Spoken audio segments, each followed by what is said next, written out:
Hey, gals and guys, it's Christopher from MyMediaHelper.com. And what do you do when you have a broken ankle in two places? Well, you watch movies, of course, and I watched a couple. In this particular case, I watched Terrifier 2. Now, I watched the original Terrifier last year. It was direct and to the point, can I say. It was very graphic, very bloody, and it goes right up with the other classic horror movies, I would say. It took the tropes and kind of put them upside down, I think, because what you thought was going to happen didn't actually happen, and it was just disgusting. So Terrifier 2 is even more disgusting, and I had to look away a few times just because I don't like to see. Even I know it's pretend, it's Hollywood, it's it's all makeup and stuff and special effects, but I had to look away a couple times because I do not like, even if it's pretend, I don't like to see people suffer. I don't mind scary movies. I think most scary movies are stupid. I think Terrifier stands as one of the better horror movies. I'm not a big horror movie fan. I never have been. So I think Terrifier stands as one of the better horror movies I've ever seen, at least the original. And I know the character has been around even before that, and I'll get into that very, very soon.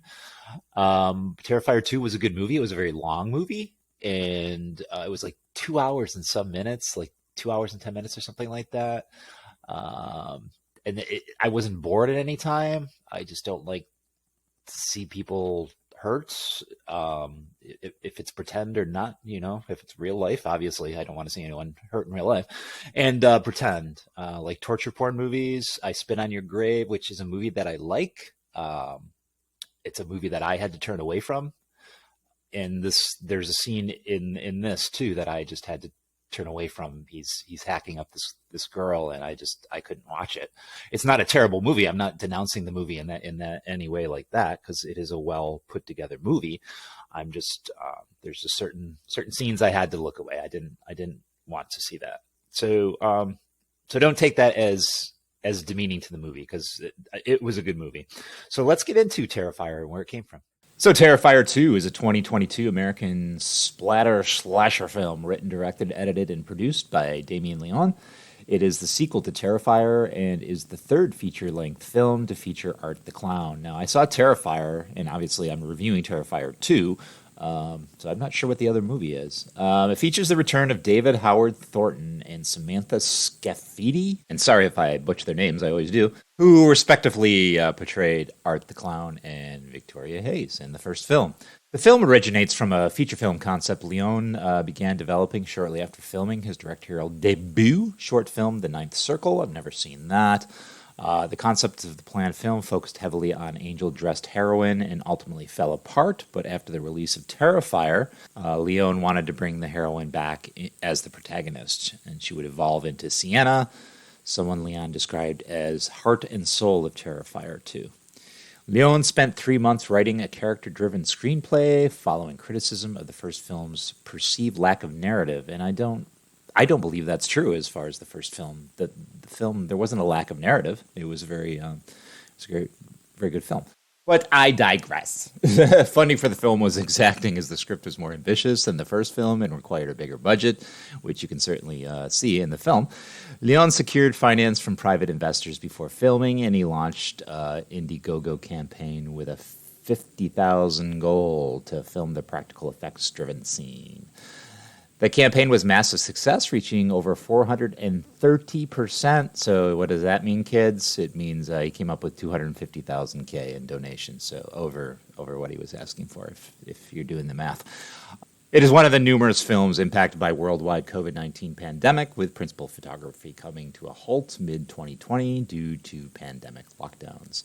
The film had its world premiere at Fright Fest on August 29th of 2022 and was theatrically released in the United States on October 6th of 2022, becoming a sleeper hit at the box office, grossing $11 million. So if you're still doing math, 250, well, that was donations, right? I'm not sure what the exacting budget was. But he got $250,000 donations on Indiegogo. So anyways, it was met with generally positive reviews from critics, with praise for Thornton and Levira's performance, and many critics consider the film to be an improvement over its predecessor, I think they both are equal. The violent and gory sequences allegedly led to emergency services having to be called from viewers fainting and vomiting.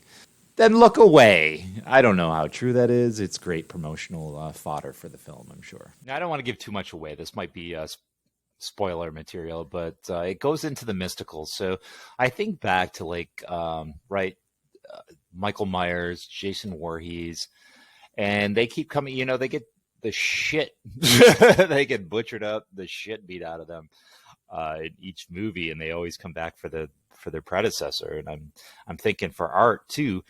This goes more into the mystical aspects of the character, and I don't know if it was perceived or orchestrated as this originally, but this gets into why these characters are come back from the dead, right? Keep keep coming back, even though in every predecessor movie they die. So this gets very mystical. This gets very more supernatural than most slasher films, and it kind of explains the fact. And it was kind of surprised at the end why that happened. So is that a spoiler? I'm not sure, but I think it is. Now, obviously, I can't think into what the filmmaker was thinking when he originally conceived this. I can only think that he looked back at the old tropes of like 70s, 80s slasher movies and just put his own spin on it. So the Terrifier 2 was a good movie. It was well acted. It was well conceived. It was well filmed. It was a competent movie. There's areas of it where I did have to look away. I don't know about the people leaving the theater and vomiting and stuff like that. Maybe it happened. Who the fuck knows? It does get gross, and I did look away. I just don't like to watch people be tortured or hurt, even in a fantastical way. So I can see kind of how that maybe happened. But beyond that, it was a good movie, and kind of compare it to I Spit on Your Grave, which is torture porn. It's kind of the same way, and it's hard to look at it, but it's awesome to see the character's revenge. So if you're not familiar with I Spit on Your Grave, the lady in the beginning is raped. She's demeaned. She's stripped down. Her rapists have their way with her. They kill her, and then she comes back and fucks their shit up. So Terrifier 2 is kind of the same way. He doesn't rape anyone. He just fucking mutilates them. So it's kind of the same way. I had to look away in both movies. But it's satisfying at the end because although what you're seeing is so graphic and so disgusting and you're disgusted by it, on the flip side, you're so happy that your heroine can come back and defy odds and beat the shit out of this piece of shit. So I don't know. I can get philosophical about it. It's like society, right? You just want the underdog to win, and that's what happens in this movie. Now I'm really giving you spoilers, but I anticipate a Terrifier 3. I anticipate, as long as these movies make money, right? There's going to be a Terrifier forever. There's going to be a Halloween forever. There's going to be a Friday the 13th forever, right? The Michael Myers and Jason Voorhees will always return, and so will Art the Clown. So I hope these movies do well, because a lot of those other franchises, those movies weren't so good. So anyways, as always, I'm just blabbling because that's what I do. I blabble. I'm a blabbler. I appreciate you as always, Gales and guys. And please like this video if you liked it. Please subscribe. And please share this with fellow horror movies. I know it's Christmas time. I don't know why I'm talking about a horror movie. I just happen to watch it. And hit the bell for updates. And I have a lot of things coming. I have a lot of things that I've put together. So, all right, Gales and guys, that's all I got to say, I guess. And you would think that's amazingly rare because I always say things. All right, Gales and guys, I appreciate you as always. And I'll catch you later. Okay, bye-bye.